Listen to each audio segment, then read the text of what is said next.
I truly believe that each and every one of us can think back and reflect on one or two moments where our lives were changed forever. Sometimes for the better, other times not so much.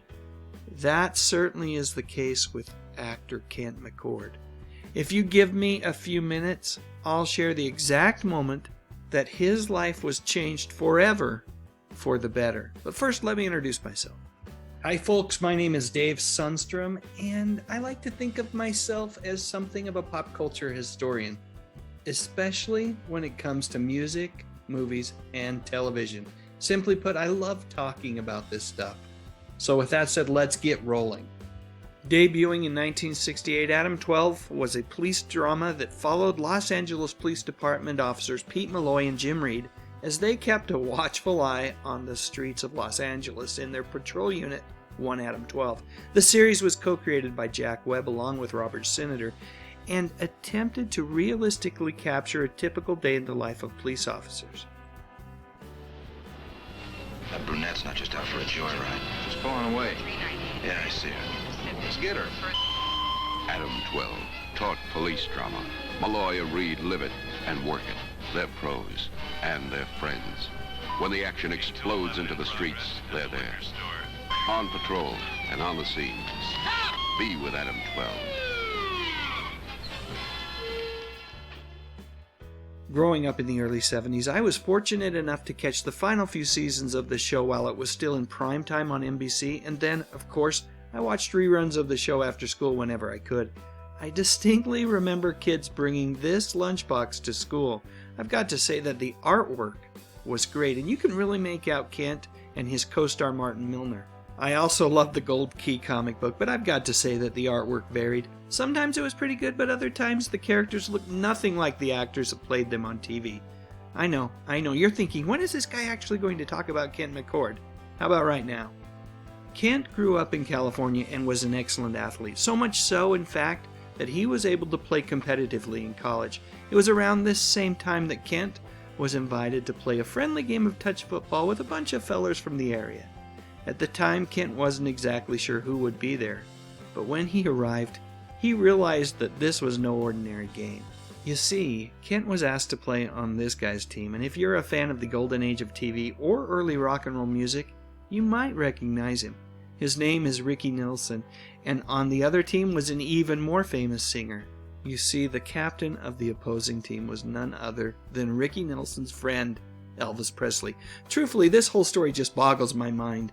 I have a hard time wrapping my head around a game of touch football with Elvis and Ricky Nelson battling it out against each other. Anyway, long story short, Kent made an impression on Ricky that day. And before you knew it, Ricky had invited Kent to appear as an extra on his family's weekly television show, The Adventures of Ozzie and Harriet. Soon Kent found himself visiting with Ozzie Nelson on set, and just like that, Kent had a speaking role on the show. Of course, it would take years of hard work before Kent was co-starring in Adam-12, but if you think about it, none of that would have ever happened if Kent had been too busy or felt like he was just too good of an athlete to accept that invitation to play a friendly game of football. Years later, Kent would show up on another TV show that I had super high hopes for, the follow-up to the sci-fi classic Battlestar Galactica. Unfortunately, despite a decent effort made by all of the cast members, the show just didn't work, primarily in my mind because the network was bound and determined to turn it into a kids program. Anyway, the less said about Galactica 1980 the better, although I can't resist sharing that Kent was actually offered a role in the original Battlestar Galactica. Unfortunately, he was not able to accept it at the time. Fast forward to current day, and I think you'll be pleased to find out that Kent still finds time to connect with people just like he did on the football field so long ago. These days, however, it's through fan events that focus on nostalgic entertainment. Here's a picture of Kent with none other than Greg Brady at a convention from a few years back.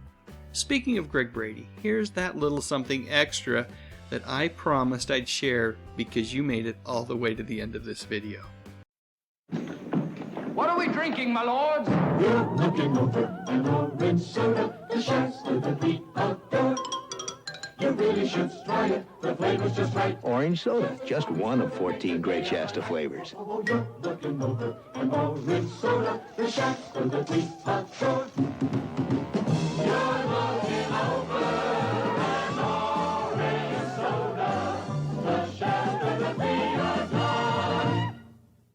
Wow, what a great commercial. They just don't make them like that anymore. Alright, now it's your turn. Please share your memories in the comments section, and while you're at it, I'd love a thumbs up if you enjoyed this video, and I would be absolutely honored if you would consider subscribing to my channel. I talk about music, movies, and mostly TV from the 50s, 60s, 70s, and 80s. You know, the good stuff.